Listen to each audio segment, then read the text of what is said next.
सिद्ध कीजिए कि अंडर रूट 5 एक अपरिमेय संख्या है। तो अपरिमेय संख्या ऐसी संख्याएं जो परिमेय नहीं होती हैं, अपरिमेय संख्या कहलाती हैं। तो परिमेय संख्या किसे कहते हैं?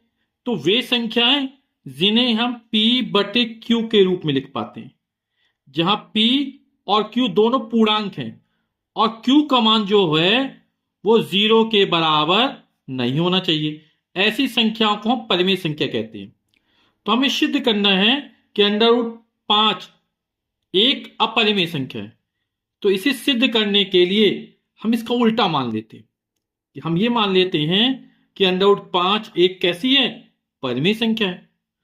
अब जब ये परिमेय संख्या होगी तो इसे P बटे Q के रूप में लिखा जा सकता है ना? तो माना कि अंडर रूट 5 एक परिमेय संख्या है, और जब अंडर रूट एक 5 परिमेय संख्या है तो अंडर रूट 5 को हम क्या लिख सकते हैं? A बटे B के या P बटे Q के फॉर्म में लिख सकते हैं। अब यहां A और B हैं वो सहअभाज्य संख्या है। कैसी संख्या है? सहअभाज्य संख्या है, और जिसमें B का मान क्या है? 0 के बराबर नहीं है, यानी A और B में कोई उभयनिष्ठ पद नहीं है, तभी ये सहअभाज्य संख्या है। अब क्या करते हैं? यहां पर दोनों पक्षों का वर्ग कर देते हैं।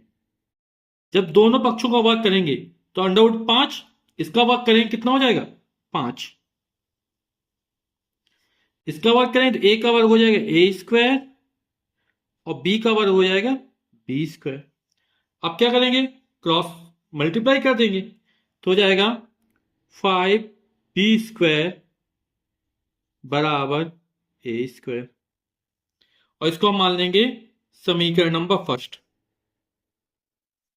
अब यहां पे हम देख रहे हैं कि बी स्क्वायर में 5 का गुणा हो रहा है ना? यानी कि जो ए स्क्वायर है वो 5 से विभाजित होगा। ठीक है, क्योंकि ए स्क्वायर 5 से विभाजित है ना? हमने देखा बी स्क्वायर 5 का गुणा हो रहा है, तो जब ए स्क्वायर 5 से विभाजित है तो जो 5 है वो ए को क्या करेगा? विभाजित करेगा, है ना? तो लिख देते इसको भी। हम फिर से मान लेते हैं, क्योंकि 5 क्या कर ए को विभाजित कर रहा है, तो हम मान लेते हैं कि ए बराबर कितना, कोई अन्य संख्या गुणज की 5c मान लेते हैं, क्योंकि ए का एक 5 गुणांक होगा। तो ए बराबर कितना मान लिया? 5c, जहां c क्या कोई पूर्णांक है। तो a का ये मान है वो समीकरण फर्स्ट में रखने पर तो हो जाएगा 5b स्क्वायर बराबर a का मान कितना? 5c, तो 5c का होल ऑफ स्क्वायर हो जाएगा। ठीक है, a का मान कहां रख दिया? समीकरण फर्स्ट में, इसको लिख देते हैं तो हो जाएगा 5b स्क्वायर बराबर 5 का वर्ग 25 और c का वर्ग c स्क्वायर। 5 एकम 5 पचम 25, तो हो जाएगा बी स्क्वायर बराबर 5c स्क्वायर। अब देखो यहां पर c स्क्वायर में 5 का गुणा हो रहा है ना? यानी कि क्या होगा? बी स्क्वायर होगा वो 5 से विभाजित होगा। अब जब बी स्क्वायर 5 से विभाजित होगा तो क्या करेगा? 5 बी को विभाजित करेगा, है ना? अब यहां पर देखना है 5 जो है वो बी को विभाजित कर रहा है ना? 5 क्या कर रहा है? ए को भी विभाजित कर रहा है, यानी 5 ए और बी दोनों को विभाजित कर रहा है। यानी ए और बी का एक उभयनिष्ठ गुणनखंड क्या 5 मिल गया हमको। और हमने क्या माना था कि जो ए और बी सहअभाज्य संख्या है, यानी इनमें भी कोई उभयनिष्ठ गुणनखंड नहीं है, लेकिन हमको 5 क्या हो गया? उभयनिष्ठ गुणनखंड के रूप में मिल गया। अब जब 5 हमको उभयनिष्ठ गुणनखंड के रूप में मिल गया और हमने माना था कि इसमें कोई उभयनिष्ठ गुणनखंड नहीं होगा, तो हमारी कल्पना गलत हो गई ना, परिकल्पना। और जब परिकल्पना गलत हो गई तो ये परिमेय संख्या नहीं रहेगी। तो परिमेय संख्या नहीं रहेगी तो क्या हो जाएगा? अंडर रूट 5 एक अपरिमेय संख्या हो जाएगी। तो इसको लिख देते हैं। अतः 5 ए और बी दोनों का उभयनिष्ठ गुणनखंड है। तो 5 क्या कर रहा है? बी को विभाजित कर रहा है। इसके पहले हमने निकाला था 5 ए को विभाजित कर रहा है, यानी 5 ए और बी दोनों को विभाजित कर रहा है, यानी ए और बी दोनों का उभयनिष्ठ गुणनखंड क्या हो गया? 5 हो गया, है ना? हमने माना था ए और बी कैसी है? सहभाज्य संख्या है, इसका कोई भी उभयनिष्ठ गुणनखंड नहीं मिलेगा। तो यह हमारा विरोधाभास है कि ए बी सहभाज्य संख्याएं हैं, है ना? क्योंकि 5 हमें उभयनिष्ठ गुणनखंड के रूप में मिल गया। तो हमारी परिकल्पना क्या है? गलत हो गई। हमने क्या माना था? अंडर रूट 5 एक परिमेय संख्या है, ये हमने माना था, और ये क्या हो गया, गलत हो गया। और जब गलत हो गया तो क्या हो जाएगा, अंडर रूट 5 एक अपरिमेय संख्या है। ये हमने क्या कर दिया, सिद्ध कर दिया। अब इस तरह का कोई भी प्रश्न पूछा जाए, अंडर रूट 5 की जगह अंडर रूट 2 आ जाए तो भी इसी तरह हल करेगा। यहां पर 2 आ जाएगा तो उभयनिष्ठ गुणनखंड 2 मिल जाएगा। यहां पर 3 आ जाएगा तो उभयनिष्ठ गुणनखंड 3 मिल जाएगा। यहां पर 7 आ जाएगा, उभयनिष्ठ गुणनखंड 7 मिल जाएगा। तो जो भी अपरिमेय संख्या पूछा जाए, है ना, हम इसको इसी तरह हल करेंगे। स्टेप पूरे हमारे यही रहेंगे, आपको ये ध्यान रखना है। सिद्ध कीजिए कि 3 + 2 अंडर रूट 5 यानी 3 धन 2 अंडर रूट 5 एक अपरिमेय संख्या है ना। तो अपरिमेय संख्या आप लोग जान ही चुके हैं, है ना, कि वे संख्याएं जो परिमेय नहीं होती है उसे अपरिमेय संख्या कहते हैं। और परिमेय संख्या क्या है, वे संख्या जिसे p बटे q के रूप में लिख पाते हैं, जिसमें p और q दोनों पूर्णांक होते हैं और q का मान 0 के बराबर नहीं होना चाहिए। तो हमें सिद्ध करना है कि ये एक अपरिमेय संख्या है, और इसे अपरिमेय संख्या सिद्ध करने के लिए हम इसका उल्टा मान लेते हैं कि ये क्या है, एक परिमेय संख्या है। तो आइए हल करते हैं इसको। तो हमने मान लिया, माना कि 3 + 2 अंडर रूट 5 एक परिमेय संख्या है। अब जब ये परिमेय संख्या है तो 3 + 2 अंडर रूट 5 को हम p बटे q या a बटे b के रूप में लिख सकते हैं। अब यहां पे a बटे b क्या है, a और b क्या है, सहआभास संख्या है ना, और जिसमें b का मान क्या है, 0 के बराबर नहीं होना चाहिए। यही परिमेय संख्या की परिभाषा है क्या ना, जिसे a अपॉन b के रूप में लिख सके और जिसमें b का मान 0 नहीं हो। a और b दोनों क्या हो, पूर्णांक। ये हमने लिख दिया, है ना। अब इसको व्यवस्थित करते हैं। तो 2 अंडर रूट 5 इसी तरफ रहने देते हैं, 3 का पक्षांतर कर देते हैं। तो क्या हो जाएगा हमारा, 2 अंडर रूट 5 बराबर a बटे b माइनस का 3, और पूरे में 2 का भाग कर देते हैं तो ये हो जाएगा अंडर रूट 5 बराबर 2 इसके नीचे आ जाओगे तो हो जाएगा a अपॉन 2b, और इसमें भी -3/2। यहां पर हम क्या करते हैं, 2b एलसीएम में आ जाएगा, लघुत्तम में आ जाएगा। तो अंडर रूट 5 बराबर 2b हमने एलसीएम ले लिया, 2b का भाग 2b में जाएगा, एक बार जाएगा तो हो जाएगा a माइनस 2 का भाग 2 में गया, 2 कट गया, बचा b, हो जाएगा 3b। तो अंडर रूट 5 बराबर a - 3b अपॉन 2b आ गया। अब a और b क्या है, पूर्णांक है, तो पूर्णांकों का जोड़ो या पूर्णांकों को घटाओ तो हमेशा पूर्णांक मिलता है ना। तो a - 3b बटे 2b ये भी एक पूर्णांक संख्या मिलेगी, यानी परिमेय संख्या होगी। लेकिन हम जान चुके हैं, है ना, कि अंडर रूट 5 एक कैसी है, अपरिमेय संख्या है, और इससे क्या मिल रहा है, परिमेय संख्या मिल रहा है।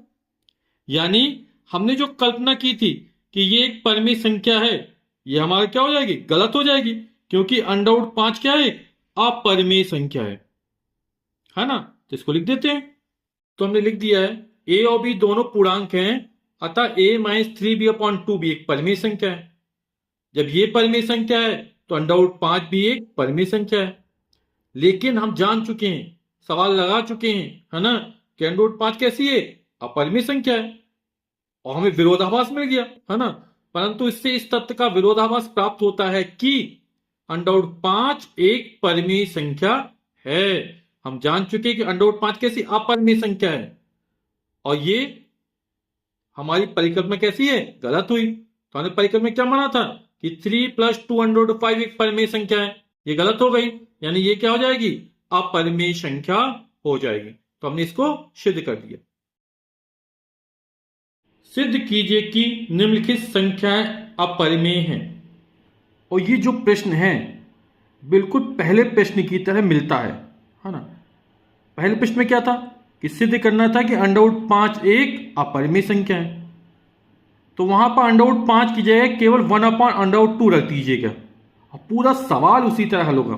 तो देखते हैं, 1/√2 रखा बराबर a अपॉन b मान लिया, है ना, जहां ए और बी सहवास संख्याएं हैं, जहां बी का मान 0 नहीं होना चाहिए। अब दोनों पक्षों का वर्ग कर देते हैं, तो अंडर 2 का वर्ग 2 हो जाएगा, 1 का वर्ग 1 ही रहेगा, ये हो जाएगा A square upon B square, cross multiply कर दिया तो बी स्क्वायर एकम बी स्क्वायर बार 2a स्क्वायर हो गया। ठीक, अब ए स्क्वायर में 2 का गुणा हो रहा है, यानी कि बी स्क्वायर क्या होगा, 2 से विभाजित होगा, क्योंकि इसमें 2 का गुणा हो रहा है, मतलब ये 2 से विभाजित हो, इसका एक गुणांक 2 है तो ये 2 से विभाजित है। जब बी स्क्वायर 2 से विभाजित है, यानी हम ये कह सकते हैं कि 2 क्या करेगा, बी को विभाजित करेगा। अब जब 2 बी को विभाजित करेगा तो हमने बी मान लिया 2c, क्योंकि 2 एक गुणांक के रूप में है, जहां c कोई पूर्णांक है। अब b का ये जो मान है इसको समीकरण 1 में रख देते हैं, तो b बराबर 2c यहां पर रखेंगे तो 2c का होल स्क्वायर बराबर 2a स्क्वायर, 2 का वर्ग 4, c का वर्ग c स्क्वायर बराबर 2a स्क्वायर हो जाएगा, 2 एक कम 2, 2 दूनी 4 है ना, तो बचेगा 2c स्क्वायर बराबर a स्क्वायर, यानी c स्क्वायर में 2 का गुणा हो रहा है, यानी क्या है, a स्क्वायर 2 से विभाजित होगा। जब a स्क्वायर 2 से विभाजित होगा, जैसे पहले भी लिखा था, तो क्या हो गया, 2 a को विभाजित करेगा। अब जो 2 है वो a को भी विभाजित कर रहा है, b को भी विभाजित कर रहा है, यानी a और b दोनों को विभाजित कर रहा है, मतलब 2 क्या हो गया, a और b का उभयनिष्ठ गुणनखंड हो गया। हमने परिकल्पना क्या की थी कि a और b सहवास संख्या, इसमें कोई भी उभयनिष्ठ गुणनखंड नहीं होगा, लेकिन हमको एक 2 उभयनिष्ठ गुणनखंड के रूप में मिल गया। तो ये क्या है, हमने जो परिकल्पना की थी उस परिकल्पना के अनुसार ये गलत साबित होगा, है ना। तो अब जब गलत हो गया, जो परिकल्पना हमने माना परिमेय संख्या है और वो गलत हो गई, यानी कि 1/√2 एक अपरिमेय संख्या है। सिद्ध कीजिए कि 7/5 एक अपरिमेय संख्या है ना। तो हमने ये सवाल जो है प्रश्न नंबर 2 की तरह हल होगा। हमने मानिए 7/5 एक परिमेय संख्या है, जब परिमेय संख्या है तो इस a बटे b के रूप में लिख सकते हैं, जहां a और b क्या है, सहवास संख्या है और b का मान 0 के बराबर नहीं होना चाहिए। अब क्या किया हमने कि यहां पर √5 सिद्ध करना था, तो 7 को यहां पे ले आए, यानी 7 का भाग कर देंगे या 7 बटे में चला जाएगा, तो a/7 भी। अब a हमारा पूर्णांक है, b हमारा पूर्णांक है ना, तो ये पूरी परिमेय संख्या हो गई।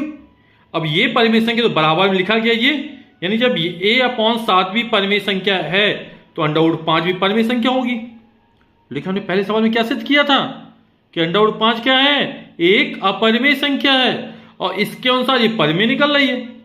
अब ये परिमेय तो निश्चित रूप से परिमेय होना चाहिए, लेकिन ये क्या है, हमें पता है कि √5 कैसी है, अपरिमेय संख्या है, तो इससे क्या होगा, हमें तत्व का विरोधाभास प्राप्त हो रहा है। हमने माना इसको परिमेय संख्या है तो ये परिमेय संख्या नहीं होगी, यानी हमने जो परिकल्पना की थी वो गलत है, यानी 7/5 एक अपरिमेय संख्या है। हमें सिद्ध करना है 6 + √2 एक अपरिमेय संख्या है, और इसे सिद्ध करने के लिए हम मान लेते हैं कि ये एक परिमेय संख्या है। ये जो सवाल हल होगा, प्रश्न हल होगा, प्रश्न संख्या 2 की तरह हल होगा, है ना, जो इसके पहले हल कर चुके। तो 6 + √2 बराबर a/b, है ना। a और b कैसी है, सहवास संख्या है जिसमें b का मान 0 नहीं होना चाहिए। 6 का पक्षांतर कर देते हैं तो √2 बराबर हो जाएगा a/b -6 हो जाएगा, है ना।